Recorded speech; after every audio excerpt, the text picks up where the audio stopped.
Hello et bienvenue dans ce nouveau podcast où on parlait aujourd'hui de pourquoi tu manges sans pouvoir te contrôler. Quel est ce besoin, cette force à l'intérieur de toi qui te pousse à manger malgré toi, qui provoque les compulsions et comment surtout faire pour les stopper, quels sont les points d'entrée pour pouvoir arrêter ça. J'aimerais vraiment que tu comprennes dans ce podcast que c'est pas de ta faute, que c'est pas une question de volonté et que tu arrêtes de te battre contre toi-même parce que tu verras qu'en fait, il y a des choses bien plus profondes qui se jouent et que ça demande d'aller régler toutes ces choses à un point beaucoup plus profond. Et que c'est pas face à la nourriture que tu vas pouvoir changer ces comportements. Malgré ce qu'on pourrait croire, ça peut paraître bizarre, mais c'est pas face à la nourriture que tu vas pouvoir changer tout ça. Et je t'explique tout ça dans le podcast, là tout de suite. Juste avant de démarrer, je voulais te dire que j'ai mis en dessous de ce podcast un lien pour l'immersion. Donc l'immersion dans le programme Guéris ton appétit. C'est quelque chose que j'ai fait à plusieurs reprises en live, qui a eu beaucoup de succès et qui aide énormément les gens. Donc je me suis dit que j'allais l'enregistrer et te le mettre à disposition. Donc c'est vraiment gratuit, c'est un cadeau. Tu pourras le récupérer juste en dessous de ce podcast. Tu pourras juste cliquer sur le lien pour pouvoir y accéder gratuitement. Dedans, je te donne toute l'explication de pourquoi tu as des compulsions et de comment les stopper.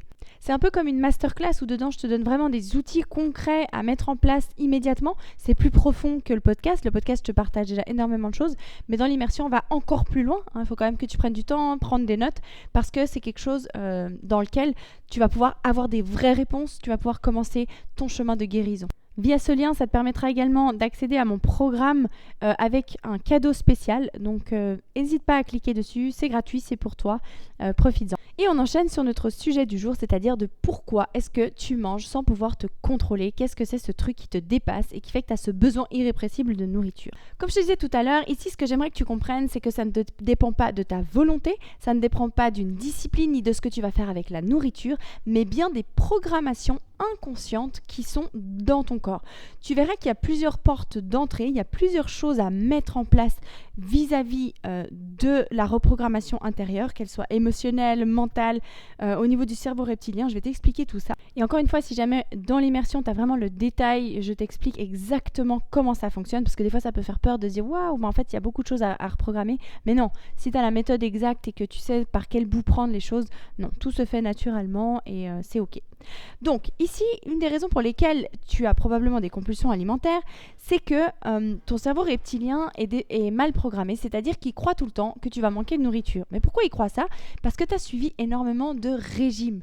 Tu as fait énormément de diètes et de choses comme ça, ce qui fait que ça perturbe totalement toute ta capacité naturelle à écouter ton corps pour pouvoir te nourrir. Comme je te disais tout à l'heure, manger, c'est un besoin naturel. Donc à la base, tu es très bien programmé. Quand tu es né, ton corps était bien programmé pour pouvoir manger naturellement, c'est-à-dire manger quand tu as faim, stopper quand tu as assez et d'être guidé naturellement vers ce dont tu as besoin. Alors malheureusement, il se passe des fois déjà des événements dans le ventre de notre maman. Il peut y avoir aussi des choses qui viennent de nos lignées, donc de nos parents, de notre descendance, bref, dans nos gènes, qui peuvent effectivement, ou dans nos gènes, dans l'énergétique, je ne sais pas après, voilà, c'est peut-être relié. Mais il y a beaucoup de choses en fait qui vont pouvoir rentrer en ligne de compte et influencer ton comportement alimentaire déjà dès bébé. Dans tous les cas, dans ce que je te partage ici, c'est que ton cerveau reptilien, s'il croit qu'il va manquer de nourriture, donc ton cerveau qui s'occupe de tes fonctions vitales, s'il croit que tu vas manquer d'une chose qui est vitale pour toi, forcément, il va t'envoyer un signal permanent comme quoi il a besoin de manger, de manger, de manger, de manger. Or, du coup, ça fait que tu te bats contre un réflexe de survie. Donc, autant dire que tu peux te battre longtemps. Il y a peu de chances qu'avec ta volonté, tu arrives à stopper ça. C'est comme si tu avais besoin de respirer. Tout d'un coup, tu manques d'air, tu vas tout faire pour pouvoir respirer. C'est exactement ce que ton cerveau reptilien va faire avec la nourriture aussi. En fait, sans t'en rendre compte, quand tu es en train de programmer le futur régime, demain je me reprends, après les vacances, je me mets à la diète, je vais arrêter de manger des féculents, je vais plus manger de sucre. Bref, quand tu es tout le temps dans ces pensées-là, de vouloir contrôler ton alimentation ou te limiter dans ton alimentation, ton cerveau reptilien, lui, ce qu'il reçoit, c'est on va manquer de nourriture à un moment ou à un autre. Donc forcément, lui, ce qu'il t'envoie, c'est mange, mange, mange, mange, mange, alors que c'est faux dans la réalité. Mais lui, le message que toi, tu lui envoies, c'est celui-ci. Et c'est là, en fait, où on voit la puissance de nos pensées aussi sur notre corps, sur notre cerveau, sur nos comportements. Mais tu verras qu'il n'y a pas que ça. Il y a aussi les interdits, les privations, tout ce que tu t'interdis, toute ta liste d'aliments tabous, du style chocolat, chips, biscuits. Et ce qui est très intéressant, c'est que souvent les personnes que j'accompagne me disent « Oui, mais si je continue de manger ces aliments, je ne vais jamais maigrir, je ne vais jamais atteindre mon poids idéal. » Et bref. Et en fait, c'est très intéressant parce que paradoxalement, contrairement à ce que tu crois, quand dans l'inconscient, tu as réussi à mettre en place une réelle permission, que tu n'as plus d'aliments tabous, paradoxalement, c'est ce qui te permet de plus les manger. De reprendre une certaine maîtrise, même si je ne sais pas si on peut appeler ça une maîtrise, parce que c'est pas vraiment... je sais pas comment dire, c'est pas avec la volonté, mais c'est vraiment que tu peux maîtriser le fait de plus manger certaines choses. J'aime bien raconter justement ce truc quand j'avais des compulsions, je mangeais énormément de McDo, puis quand j'y allais, genre je me prenais 2 portions de frites, 3 desserts, enfin c'était la débandade. Et pour moi, pourtant, le McDo c'était interdit, un jour je mangerai plus de McDo, enfin c'était vraiment le truc que je me disais. Et pourtant, j'en abusais. Aujourd'hui, le McDo, pour moi, c'est pleinement permis. Il n'y a aucun souci, je m'en fous complètement. Sauf ça doit faire 6 ou 7 ou 8 ans. Je ne sais pas exactement, je ne saurais même pas te dire que j'en mange pas. Parce qu'en fait, c'est permis. Je m'en fiche. Si je venais en manger un, c'est OK. Mais en fait, vu que j'ai le droit, ça devient... c'est beaucoup moins intéressant. Et surtout, j'ai réussi à programmer mon cerveau de sorte à ce que certaines choses qui, pour moi, ne servent à rien. Voilà, c'est comme ça que je les appelle. Il y a certains aliments ou certains restos ou certains trucs que je me dis, vraiment, ça sert à rien. Et que j'ai réussi, grâce à cette programmation inconsciente, à éviter de le faire. Et pourtant, si je venais à le faire, comme je te disais, ce serait pas un drame. Donc vraiment, une des choses aussi qui provoque ces compulsions chez toi, c'est tous ces interdits, toutes ces privations que tu peux te mettre. Je sais que probablement tu dis oui, mais ok, mais comment faire? C'est exactement ce que je t'explique justement dans l'immersion, parce que c'est quelque chose qui est assez profond, c'est quelque chose qu'on a besoin de travailler au niveau de l'inconscient, au niveau du corps et au niveau du cerveau. En réalité, avec tes simples pensées, tu pourrais modifier ce comportement-là. La seule chose qui intervient souvent, c'est qu'avec tes pensées, tu vas dire quelque chose, mais ce que tu ressens et ce que tu crois au fond de toi, c'est complètement autre chose. Et ça, je pense que c'est le grand fardeau, fléau de ce qu'on peut vivre dans notre vie souvent, c'est de croire que nos pensées suffisent. Or, nos pensées, elles sont reliées à notre corps. Et si ce que tu penses n'est pas en adéquation avec ce que tu ressens, tu vas jamais réussir à atteindre les résultats que tu veux. Et ça, c'est vraiment quelque chose qui est très difficile à vivre parce que des fois, tu te dis, mais pourtant, je fais tous les efforts possibles, je me donne de la peine, je mets mes pensées, je fais du sport, je fais attention à ce que je mange. Oui, mais en fait, tu n'as pas reprogrammé. En fait, ton inconscient et ton conscient ne sont pas en adéquation. Donc, tu peux te battre comme ça pendant très longtemps et il y a très peu de chances que tu arrives au résultat que tu veux. Une chose aussi qui rentre en ligne de compte qui est très importante, c'est de ne pas manger suffisamment. Est-ce que toi, ça t'arrive aussi t'as mangé par exemple le soir, je sais pas, t'as vidé des paquets de biscuits, ça y est, il y a eu la grosse compulsion, du chocolat, t'as mangé du McDo, des trucs, t'as l'impression que t'as tellement abusé que le lendemain matin, pour compenser tout ça, tu vas rien manger. Et manger qu'une petite salade à midi. En fait, t'essayes de te redire, bon bah voilà, j'ai foiré hier, donc du coup je me reprends, voilà. Donc je vais manger ma salade, je vais pas manger le matin. Et en fait, qu'est-ce qui se passe quand tu fais ça ?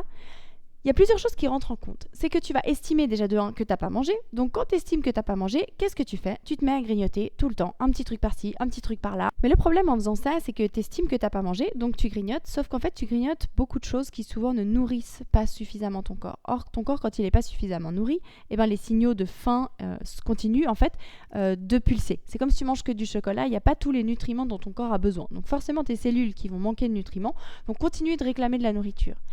Donc toi, il y a des chances que tu continues de manger, d'être attiré par la nourriture. Et aussi, justement, c'est ce côté psychologique où tu te dis, mais j'ai pas mangé, donc je peux manger du chocolat.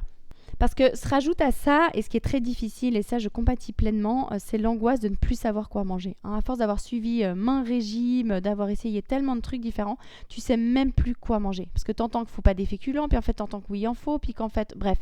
Et toi t'en veux dans tes repas, t'en aimerais, puis même t'es attiré que par ça.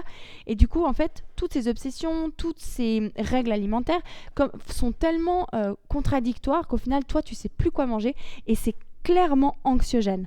C'est vraiment, ça crée des angoisses incroyables et à chaque fois que tu manges, tu as de la culpabilité. Tout ça, c'est beaucoup d'angoisses qui sont très difficiles et qui t'empêchent littéralement d'écouter ton corps pour pouvoir te nourrir de la manière qui te correspond le mieux.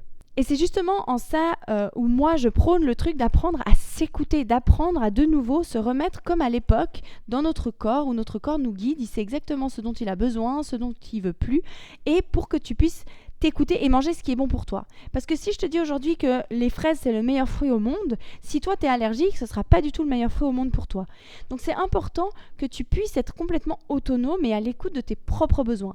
Et il y a des jours où tu vas avoir besoin de beaucoup plus de calories que d'autres. Donc il y a des jours où tu vas avoir super faim et d'autres moins. Donc c'est bien sympa si on te dit qu'il faut manger 100 grammes de ça, 200 grammes de ci, 30 grammes de ça, c'est cool. Sauf que tes besoins quotidiens ne sont pas les mêmes chaque fois. En fonction de tes hormones, en fonction de comment tu as bougé dans ta journée, en fonction de ce que tu as fait de ta journée. Et ça, c'est tout des choses à prendre en compte. Ne panique pas à te dire « Oula, ça a l'air compliqué tout ça, comment je vais faire ?» Au contraire, moi, ce que je prône et dans mon programme et dans tout ce que je t'accompagne et dans l'immersion, dans tout ce que j'enseigne aux personnes, c'est justement à retrouver cette écoute du corps pour que naturellement tu puisses être guidé vers ce qui est bon, sans avoir à te prendre la tête, à te poser 1 milliard de questions, à savoir exactement. Tu n'as pas besoin d'être nutritionniste pour bien manger. Tu as besoin de savoir écouter ton corps et tes vrais besoins. Mais pour en arriver là, c'est important de se mettre à l'écoute du corps. Comme je le dis, je pense que tu l'entendras dans l'immersion si tu t'inscris, j'ai moi aussi essayé de maigrir avec l'hypnose, de manger moins avec l'hypnose. Et qu'est-ce que ça a fait chez moi ? Ça a provoqué encore plus de compulsions. Je te raconte pourquoi dans l'immersion, donc je t'invite à aller t'inscrire pour, si tu veux, aller écouter et comprendre aussi ce mécanisme. Parce que c'est important que tu changes de positionnement à l'intérieur de toi. En fait, réellement, jusqu'à maintenant, qu'est-ce qui s'est passé ? Honnêtement, c'est très souvent le cas, voire c'est le 100% des personnes que j'accompagne. Tu veux que ton corps ressemble à ce que toi tu veux. Tu veux que lui fasse ce que toi tu attends de lui. Or, ce qu'il faut que tu comprennes, c'est que quand tu as des compulsions alimentaires, c'est comme un cri de l'âme. Il y a quelque chose au fond de toi qui réclame ton attention. Or, toi, au lieu de l'écouter, tu dis non, mais tais-toi, moi je veux que tu sois mince, je veux que tu fasses ci, je veux que tu fasses ça. Alors que lui, il essaye de te guider vers quelque chose en plus qui est bien pour toi. Parce que dans ton monde intérieur, dans ton inconscient, ton âme, elle essaie de te guider vers ta mission de vie, vers ce qui compte pour toi, vers ce qui va te rendre heureuse. Or, nous, avec notre tête, on lutte tout le temps et justement, on veut lui imposer notre volonté. Or, là, le but, dans ce que moi je propose, c'est de se mettre à l'écoute de ce corps pour arriver bien sûr au résultat. Comme je le disais dans d'autres podcasts, ton corps lui aussi il demande qu'une chose, c'est de mincir, c'est d'avoir un poids qui est sain, qui est léger pour lui. Donc en fait, quand il y a ces compulsions qui sont là, ce qu'il te demande lui, c'est de l'écouter. Et plutôt que d'essayer de lui imposer une certaine vision, on va se mettre à son écoute. Et c'est ça qui va permettre de stopper les compulsions. En fait, quand tu te mets à son écoute, tu peux aller dans ton inconscient et ça va te ramener à des événements de vie dont tu n'aurais même pas pensé. Là, avec les personnes que j'ai accompagnées, j'ai des exemples. Des fois, la personne se retrouve dans sa cour de récréation avec d'autres enfants où il y a eu un rejet à ce moment-là. Une personne qui se retrouve à table avec sa maman qui est tout le temps à la diète. Du coup, ça va influencer son comportement. Ou alors, à un repas de famille, le grand-père qui fait une remarque désobligeante sur son poids et boum, cet événement-là a créé une cristallisation émotionnelle dans le corps qui provoque encore aujourd'hui des compulsions alimentaires, de la culpabilité vis-à-vis de ce qu'on peut manger. Voilà, c'est des exemples de ce que tu peux avoir dans ton inconscient. Mais tout ça, on ne va pas le provoquer, on ne va pas le forcer, on va juste aller questionner l'inconscient qui, lui, va nous délivrer les infos. Voilà, maintenant il faut savoir comment rentrer dans cet inconscient et c'est ce que je te partage justement dans l'immersion et au sein de mon programme Guéris ton appétit. Parce que rentrer dans l'inconscient, c'est pas juste comme ça. Ce qu'il faut que tu saches, c'est que si tu as toutes ces protections qui se sont mises en route, c'est pour de très bonnes raisons. Et ton inconscient respectera toujours ton écologie psychique interne pour pas te créer de choses qui pourraient te perturber. Donc en fait, toi ce que tu as besoin, c'est de te mettre dans cette écoute bienveillante de ton monde intérieur. Et ton monde intérieur te délivre les informations au fur et à mesure de ce que tu es prête à traiter. Et en fait, au début, tu vas avoir des émotions qui sont plus légères et plus tu vas au fond, plus tu auras des choses de plus en plus lourdes ou peut-être des traumas qui remontent ou de certaines choses, mais parce que tu seras prête à les traiter. En fait, ce que tu auras déjà libéré auparavant, ça va te permettre d'être plus stable à l'intérieur, émotionnellement beaucoup plus forte pour pouvoir affronter ce qui vient ensuite. Mais c'est pour ça qu'il y a une écologie psychique et émotionnelle à suivre petit à petit. C'est vraiment un process qui se fait et auquel il faut laisser du temps. Donc clairement, si tu veux forcer ton corps à ressembler à ce que toi tu veux sans te mettre à l'écoute, mais en ayant le risque d'avoir encore des compulsions et de jamais t'en sortir, tu peux continuer à essayer de faire des régimes. En revanche, si tu as envie que ça s'arrête et que tu as envie vraiment de te mettre à l'écoute de cette voix intérieure en fait, pour comprendre qu'est-ce qui provoque ces compulsions et que ça s'arrête littéralement et définitivement surtout. Parce que le problème, c'est que les régimes, souvent, comme tu as bien pu le constater, tu forces quelque chose pendant un temps, mais tant que tu forces, c'est que c'est pas juste. Dans la libération des compulsions alimentaires, on va au contraire dans un processus de relâchement, de détente, de libération. On va vraiment libérer quelque chose. On va pas se mettre contre, on va pas lutter, on va pas essayer de faire quelque chose, on va se mettre à l'écoute.